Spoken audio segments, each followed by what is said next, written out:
Thank you so much. Hi, everyone. My name is Nikila. I'm currently a PhD student at UC Berkeley, and the subject of my presentation is queer subtext in The Wicker Man. Oops. Oops. So, despite the widespread interest in the gender dynamics of the folk horror film The Wicker Man, especially among feminist theorists, there's surprisingly little research on the film through the lens of queer theory. I actually haven't come across any articles that exclusively discuss the subject. Lord Summerisle is played by Christopher Lee, an actor who is famous for playing villains, and in this presentation I argue that he is a queer-coded villain much like Dracula, whom Lee was also famous for playing. Several scholars, including but not limited to Christopher Kraft and Marjorie Hose, have argued that in Bram Stoker's original novel, the three so-called brides of Dracula serve to displace, conceal, and mediate the desire that Dracula actually has for Jonathan Harker. Similarly, in The Wicker Man, I argue that Miss Rose, the librarian, and Willow McGregor mediate Lord Summerisle's desire for Sergeant Howie. Incidentally, another similarity between the two figures is that one of Summerisle's requirements for the human sacrifice is that Howie come to the island willingly. And in Bram Stoker's novel and in various adaptations, Dracula tells either Jonathan Harker or one of his proxies to enter his house freely and of his own will. Lord Summerisle has been read by many commentators as hyper-masculine, but I argue that he is actually played by Christopher Lee as a campy, androgynous cross-dresser with characteristics that are both traditionally masculine and feminine. His role in the procession leading to Sergeant Howie's death is that of the sinister teaser, or a man-woman who straddles the boundaries of gender. And his counterpart in the film's misogynistic 2006 remake is incidentally gender swapped as a woman named Sister Summerisle. In the novelization of the film, which occurred later by both Robin Hardy and Anthony Schaefer, Sergeant Howie directly compares Lord Summerisle to Lord Byron, a poet who was probably bisexual in real life. And Lord Summerisle's desire for Sergeant Howie is, in my view, strongly hinted at in one of the most iconic scenes in the film, one which was excised from many versions of the film, most likely for its homoerotic subtext. So, oops, I'm going to try and play this video now. Oops. I'm sorry, it's oops. Yeah, here we go.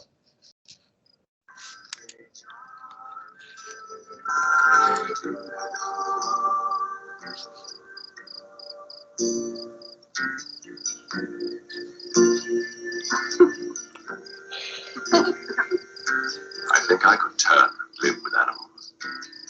They are so placid and self-contained. They do not lie awake in the dark and weep for their sins. They do not make me sick discussing their duty to God. Not one of them kneels to another, or to his own kind that lived thousands of years ago. Not one of them is respectable or unhappy. All over the earth. Yeah. So, in this scene, which occurs on the night that the seductress Willow McGregor takes the virginity of an adolescent boy named Ash Buchanan, a kilt-clad Summerisle observes a pair of copulating snails, quotes Walt Whitman's poetry, and envisions Sergeant Howie alone in his room. It is worth noting that, as Andrew O'Hare points out in his review of the film, that the vast majority of terrestrial snail species have both male and female genitalia, which in this scene evokes the imagery of non-heteronormative sex. In her article, I Would Be Master Still, which was about the friendship Dracula's author Bram Stoker had with the poet Walt Whitman. Tanya Olson has noted that being a fan of Walt Whitman, who was probably bisexual or gay, and his poetry has historically been a code for homosexuality. Oops. Sorry. So in this scene, Summerisle paraphrases a phrase from Walt Whitman's epic poem Song of Myself, a piece which contains many homoerotic passages and which, according to Tyler Coates, is one of Whitman's most overtly homoerotic works. In the film scene, Summerisle's recitation of the verse celebrates non-human animals that, unlike Sergeant Howie, do not lie awake in the dark and weep for their sins, or make him sick discussing their duty to the Christian God. When juxtaposed with the way Willow McGregor deflowers Ash Buchanan in the background as well as the copulating snails, the scene implies that Summerisle wishes to take Howie's virginity the way Willow is taking Ash's virginity and mate with him like the snails. The resentment in Summerisle's eyes during the scene, especially at the end, is strongly suggested to be frustrated sexual desire. Summerisle resents the fact that Sergeant Howie's conservative Christian faith precludes the possibility of them being lovers. Because he cannot have him in life, Summerisle must have him in death. Summerisle engulfs Howie in a fire that symbolizes not only death, rebirth, and his sexual passion for him, on my reading.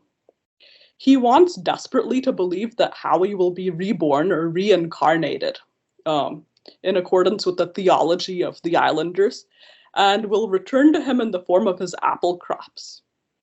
He and his followers intend to consume his flesh and drink his blood in the form of fruit, which is not only in accordance with a literary tradition of vampirism, but which mirrors the way Howie metaphorically consumes Christ's flesh and blood in the beginning of the film in the form of bread and wine. In the novel, Sergeant Howie explicitly realizes that he was their sacrifice, he the host, he the body and blood of their sacrament. And in many Christian traditions, apples symbolize temptation and sexual sin. And in many traditions of Celtic paganism, apples symbolize love and rebirth. Like Dracula, whose vampire bites have been read by Hose, Kraft, and many others as a metaphor for aggressive penetrative sex, Summerisle seeks to penetrate Howie with his teeth in a metaphor for sex. In the novelization of the film, as well as a lost scene in the film, Summerisle offers Howie a taste from the original Summerisle orchard, including the Summerisle specialty, which he is described in the novel as caressing the famous apple like a lover before giving it to him. The scene evokes imagery of not only the serpent tempting Eve in the Garden of Eden, but also various Greek, Norse, and Celtic legends and folklore where giving someone an apple is a sign of love, such as the Celtic legend of Prince Conla, in which in some versions a fairy gives him an apple as a token of love before spiriting him away to another world. In the novel, Summerisle's description of the Summerisle specialty is quite sensual, and Howie is described as being embarrassed by his language. So he describes the apple as like creamy white flesh, firm, full-flushed, blood red, bloomed skin with a truly noble, sweet, vinous flavor. In Salome by Oscar Wilde, who was probably gay or bisexual in real life and an acquaintance of Bram Stoker, Princess Salome has Saint John the Baptist beheaded because he refuses to become her lover. She vows to kiss his severed head on the mouth and bite it as one bites a fruit. In The Wicker Man, the metaphor is interestingly inverted. Summerisle wants to bite a fruit as he would have bitten into Sergeant Howie's body in the throes of passion. Although many viewers have assumed Sergeant Howie to be a straight homophobe, and I've seen people compare him to Mike Pence in some of their reviews of the film, he is not unequivocally straight either, in my reading. His relationship with his fiancée Mary is largely superficial, at least in a sexual sense, in both novelization and the film. His sexual desires are powerful but largely sublimated into his faith. And in the novel of the film, he is directly compared to Saint Sebastian, a Christian martyr who has been read as and was explicitly portrayed as queer in Derek Jarman's film Sebastiane, which was released 3 years after The Wicker Man. When Willow and Miss Rose anoint him with oil for the sacrifice, their caresses are compared to the arrows that pierced Saint Sebastian during his martyrdom, and associated with both penetration and sexual dominance. In Sebastiane, the Roman commander Severus kills Saint Sebastian for not submitting to his sexual desires, just as Salome has Saint John the Baptist killed for not submitting to her sexual desires. And in my view, Lord Summerisle kills Sergeant Howie because the possibility of them being lovers is precluded by his faith. Interestingly, the actor Lindsay Kemp, who was gay in real life and a mentor of David Bowie, who was a gay icon, and who played the campy and potentially queer-coded bartender Alder McGregor in The Wicker Man, also played a dancer in Sebastiane and produced an adaptation of Salome in which he played the titular princess himself. Kemp and many others have read Salome as a potentially queer character whose desire for Saint John the Baptist is a form of queer desire. And Kemp's adaptation of Salome in 1975 was read as one of the most overtly queer interpretations of the play. So in my reading, Lord Summerisle's desire for Sergeant Howie is a part of their conflict, but obfuscated by the way it is mediated by the women in the film. Summerisle sends Willow to seduce Sergeant Howie. He instructs the librarian along with the other islanders to expect him when he enters her house and accidentally walks in on her naked in the bath. And during their first meeting, his desirous gaze, which was originally on Howie himself, is displaced onto Miss Rose and the girls jumping naked over the fire. So I will try to play that now.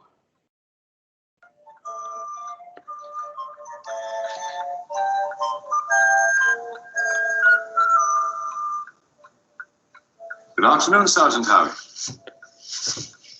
Just the sight of the young people refreshes you. No, sir. It does not refresh me. Oh, I'm sorry. One should always be open to the regenerative influences. I understand you're looking for a missing girl. I found her. Splendid. In her grave. Your Lordship, as a Justice of the Peace, I need your permission to exhume her body, have it transported to the mainland for a pathologist's report. You suspect foul play? I suspect murder and conspiracy to murder. In that case, you must go ahead.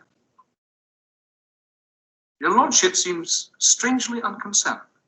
I'm confident your suspicions are wrong, Sergeant. We don't commit murder out here. We're a deeply religious people. Religious? With ruined churches, no ministers, no priests, and children dancing naked.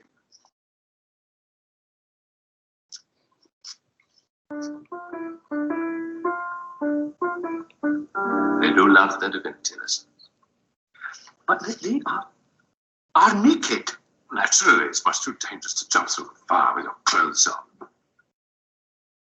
What religion can they possibly be learning? Jumping over bonfires? Yeah. So in this scene, I argue that that Summerisle is more gains more pleasure from the visual spectacle of Sergeant Howie flustered and working himself up over the visual spectacle of Miss Rose and the girls jumping over the bonfire than he actually gets from the visual spectacle of Miss Rose and the girls jumping over the bonfire. And in the novel, Sergeant Howie observes that although Lord Summerisle's name had been linked with Miss Rose, as far as he knew, there was no Lady Summerisle. So in some ways, his relationship with Miss Rose is more superficial than it seems, just as Sergeant Howie's own relationship with Mary is.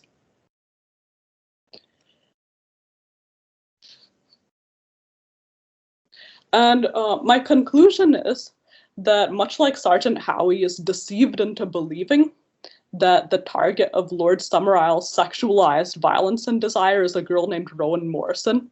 In the novel, he explicitly worries that Rowan Morrison will be subject to some kind of sexual abuse by the Islanders, rather than himself. He's misdirected into believing that the target is Rowan Morrison rather than himself. The audience is also misdirected in some ways by the way that Summerisle's desire for Sergeant Howie is displaced onto and disseminated through the femme fatales in the film, including Willow the librarian and Miss Rose. So that's all I have. Thank you so much for listening.